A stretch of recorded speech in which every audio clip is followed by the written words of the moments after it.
Fala aí, bruxões, beleza?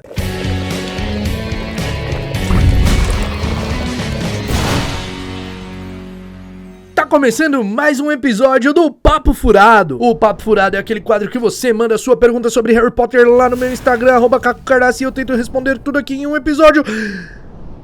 Eu não serviria pra ser narrador de jogo de quadribol, não, porque tem que falar muito rápido, e aí eu não ia conseguir. Se você não sabe como manda sua pergunta, sinto muito. Mentira, eu vou explicar. Se você não sabe como manda sua pergunta, eu abro uma caixinha de perguntas específica que eu aviso previamente aqui, e ela fica lá aberta e você manda sua pergunta. Não é pergunta no comentário da foto, não é pergunta no direct, é só na caixinha ali, beleza? Caco, minha dúvida não cabe na caixinha, mano, tenta resumir, tenta colocar uma com continuação da outra, com um número assim, 1, 2, que aí eu tento juntar, beleza? Mas é o jeito que eu consigo. E sem mais delongas e enrolações, a primeira pergunta é do Rodolfo Nunes 632. Por que o rastreador de magia não conseguia identificar o Mundungo aparatando na casa dos Dursley? Pergunta muito boa. Pergunta...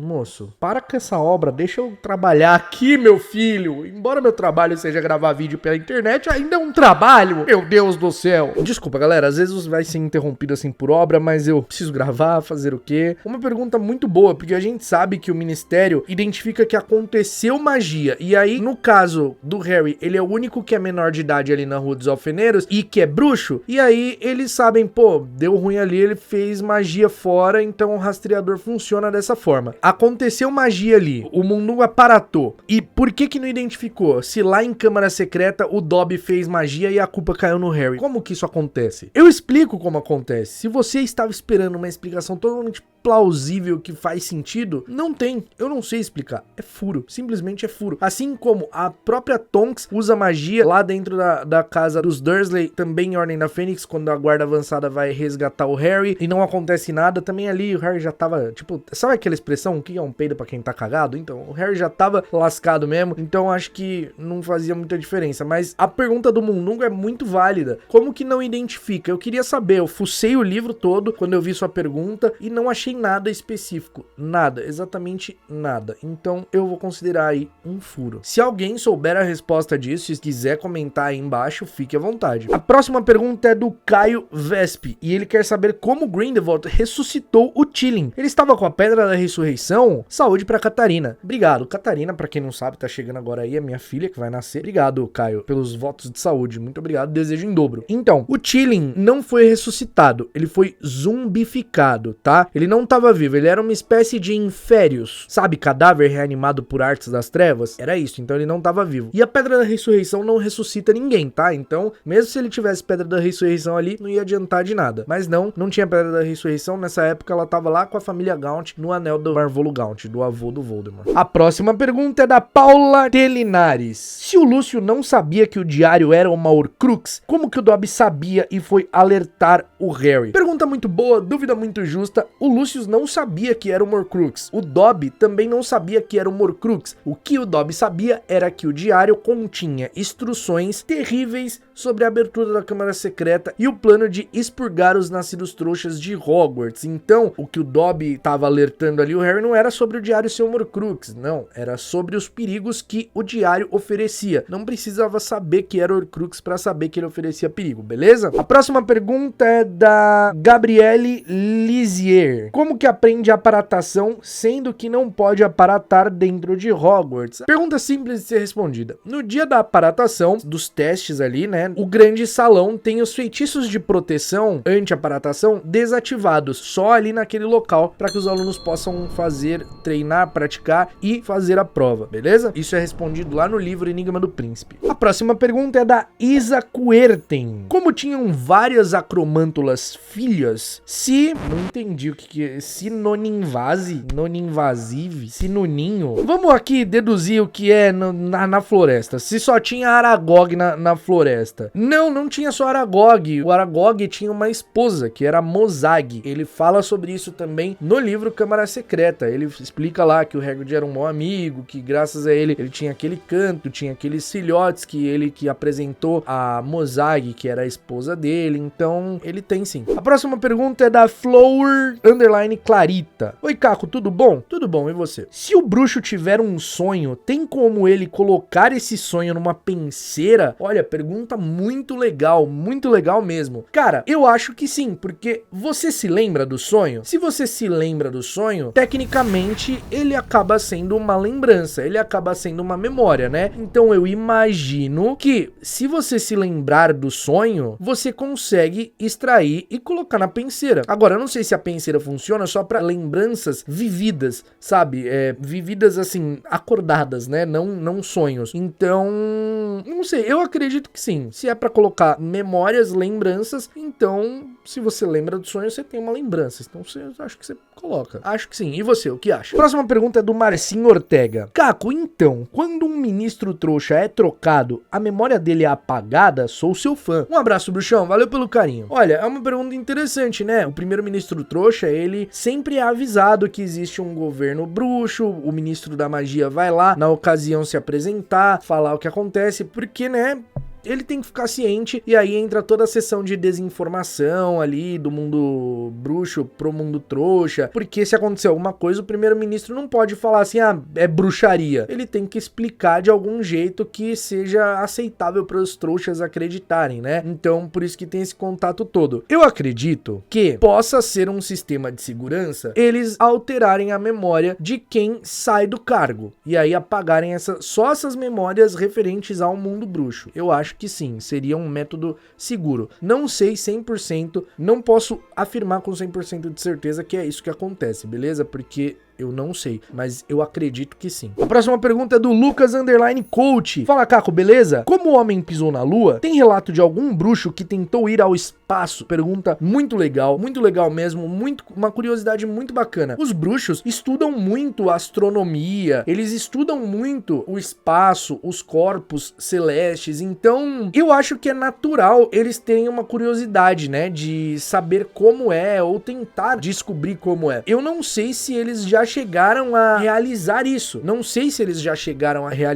É legal pensar que exista um grupo de bruxos entusiastas, porque existem bruxos cientistas. Os Inomináveis, que trabalham no departamento de mistérios, não deixam de ser cientistas. Eles estudam o amor, o tempo. Eles são estudiosos do mundo da magia, né? Consigo imaginar um grupo de bruxos entusiastas com o espaço tentando desenvolver algum método de se chegar lá, de ir à lua ou qualquer coisa do tipo. Mas eu acredito que isso seria um pouco mais moderno também. Eu acredito que os bruxos possam obter respostas já com os aparelhos que eles possuem, as invenções que eles possuem aqui mesmo da Terra, como o lunascópio, por exemplo, que é um aparelho usado para medir as fases da Lua, identificar as fases da Lua sem um mapa lunar. Tem vários outros métodos de se ver e entender o espaço com os bruxos. Então, é uma pergunta interessante que infelizmente a gente não sabe a resposta e só pode imaginar. A próxima pergunta é do Leonardo Costa Magalhães, e ele quer saber como foi que o Snape mandou o patrono de Corsa se ele estava em Hogwarts. Mandou o patrono de Corsa, parece que ele foi num Corsinha, né, tipo, dirigindo. Não, o patrono era uma Corsa. Como que ele mandou se ele estava em Hogwarts? Simples, o patrono é usado como forma de comunicação. Isso, inclusive, foi o Dumbledore que criou essa forma de comunicação através de patrono. Então, ele manda